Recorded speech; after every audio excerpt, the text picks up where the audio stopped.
Now, for folks getting into handicapping or getting into horse playing for the first time, what advice would you recommend to someone pretty new to the sport? Well, obviously you need the sheet. Obviously. And the sheet is worth every penny that it sells for free.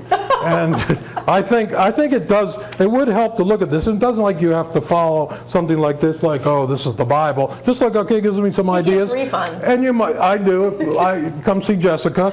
And what I do is I'll look and I'll say, you don't have to think, okay, I want to bet this horse. If you're not, like yesterday, there was a horse that picked fourth or something and paid like $40. I mean, you might say, hey, he's giving this horse a chance, even though he picks it fourth. But the advice I give is learn the basics first. Don't fall into these ridiculous ideas. And one thing I do see that kind of annoys me a bit, to be honest with you, is sometimes I hear paddock commentary in the paddock. No, I'm not talking about you. And what I don't get is, I'll hear that every horse in the race looks good in the flesh. He looks focused. He's putting on 2 pounds. This or that. Well, my problem with that is there are horses that look better than others. And I'll tell you, horse won yesterday, Twisted Ride, big, strong, powerful horse.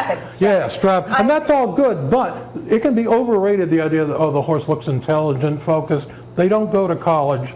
I think you can overrate that aspect. And when they say every horse in the race looks good, it's not really helping you. So I think that's a really interesting point, because I am a kind of a physical sort of handicapper, and I think the value that brings, I try to point out which horses look different, because what you really should be doing is paying attention to how they look the last 3 starts. And if you can remember that, but most people weren't here, they don't know. Right, and that's what when I'm in the paddock, I try to offer that, seeing maybe this horse, his form and physically, he looks like he's not looking as good or as strong as he did, and you try to say those things without being disparaging. But I want to point out who doesn't look good sometimes. Well, actually, that's helpful, because if somebody tells you, and I'm quite honest, there's a 7-horse field, and they say, I like the favorite, but this one's got a shot, that one's got a shot, that one looks good, okay, what are you going to bet 5 horses in a 7-horse field? You have to narrow this down and take a stand, as we might say. You can't bet them all, you can't pick them all, and no, they're generally going to look good. That's why they're here. Point, they all should look a certain way. But as you know, and I did walk hots for a few winters, so I'd learn more about the horse. There are some horses I got the trophy once for a hot walking award, hot walk of the year. I never made a right turn. I kept turning left, and I got an award for that.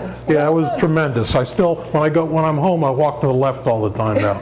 Got into me. But I do believe there are some horses, some horses you see are just like, oh my God, look. And like Twisted Ride, that's a good looking horse, a big, strapping, powerful horse. But for the most part, they're going to look similar, and I don't think that should be what you base your opinion on. The more important thing is, get not these PPs necessarily, but get the full records of the PPs. There's a ton of information with a racing form, formulator, past performances. You can look up the breeding on a horse if you want to know. And another thing I would warn people about, when you look at a sign and go, well, he's by, so-and-so, and you don't really know who that is, don't pretend. Look it up. Just punch it, Google the name and say, oh, he won this and developed early. So I think it does involve some work, and you have to decide how much work do you want to put into a race.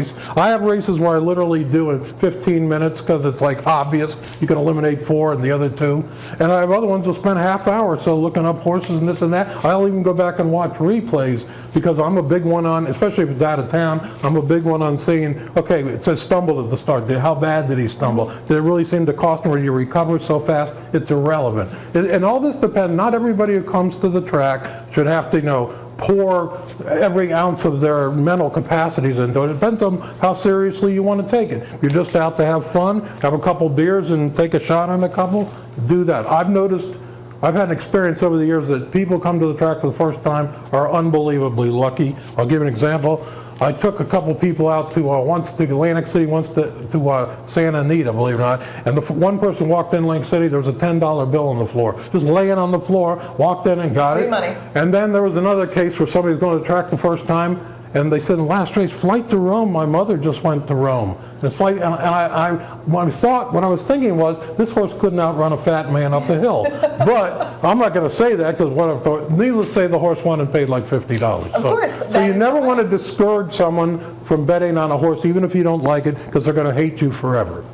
Well, and that is the lessons we have with Craig Donnelly today. That was great. Craig, good luck with your selections today, and thank you for taking the time. Thank you.